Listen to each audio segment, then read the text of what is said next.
name is Lisa, and one of my friends, Susan, she was also doing bridge building in the same year as me, and she was the one who was in the team that went on to get the best prize bridge, and also to go on to the Oricon bridge building competition, which was the inter-school competition.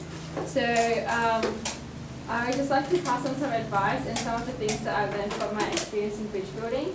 I know that many of you are new, so what is one of the first things that you realise is that building the bridge is actually much harder than you think it is at first, because you're not sure about what you actually have to do and what are the steps to take. Like with science classes, you're used to having the method given to you and you know exactly what you have to do.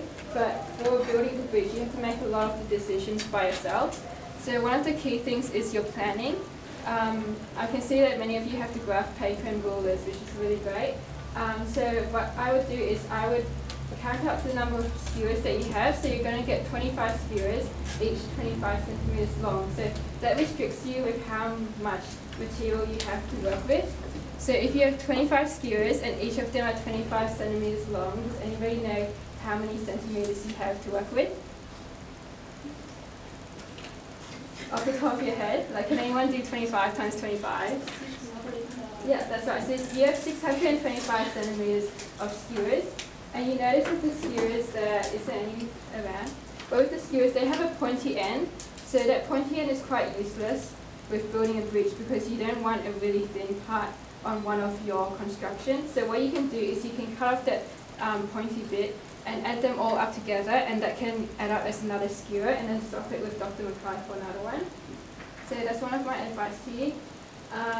Also, when you are doing your designs on the paper, make sure that you add up how long your bridge design is and add up all the little bits. Make sure that it doesn't exceed more than 625 centimeters.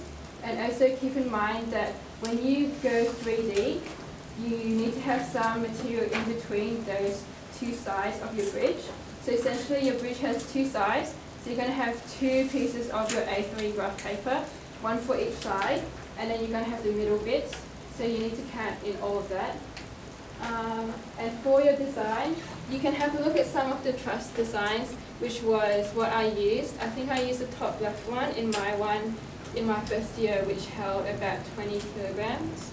So people often ask what is the best truss design to use. There are some that are more advantageous than others, but there's no real best design that you can have, because what really counts is how you build the bridge. Like the same group, two groups can build the same design, but can have entirely different bridges because it's how you put the bridge together that makes a difference. So you need to be really careful when you're gluing and cutting up your skewers. So I think this is an example, but when you have your design and you want to have a piece that is on an angle to one of your other pieces, you need to make sure that when you cut that edge, you cut the edge of the skewer on an angle so it has a smoother join. So if you cut it just straight, you're going to have part of the skewer that isn't attached to it properly, and you see what I mean when you get onto cutting it and sticking it together. So it's important to make your joints really smooth, because at the end of the day, when they break your bridge, you don't want it to break at one of your joints, because if it breaks at one of your joints, it shows that your joints weren't secure enough, or and you don't want to put your joint in the middle of the bridge where they're going to put the weight on. So you want it to break in the middle of a skewer.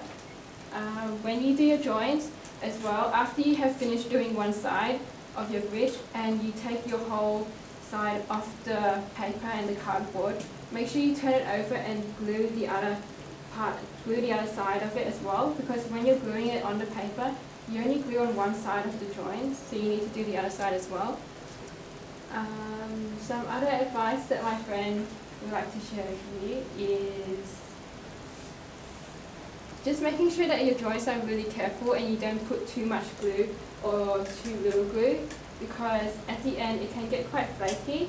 The glue and the whole glue can come off. So you don't want to put too much blobs, but just enough to make sure that it sticks. And use your pins wisely to keep it all secure, like the example here. I think that's all. Does anyone have any questions with how to build a bridge or anything about the design? No? I've got a question. Yeah. Did you win this? I Are you don't on think- anybody's team? Would you like to be on my team? I don't think that I'm allowed to enter anymore because I'm a bit old now. Well, you can be part of Mr. Onsman's team, but he himself is not allowed to enter. But, in other words, can't win a prize, but he's going to build a bridge and try to see how strong it is, and he's very welcome to do that. But there's no chess and vouchers for you. I'm sorry. Okay. But during the Tuesday and Friday lunchtimes, I'll come in and drop in, and you can ask me questions, and I'll come around and help you guys if you want any help with your designs or advice. So if there's no questions now. Right. Thank you very much for Yeah, that. thanks, Lisa. That was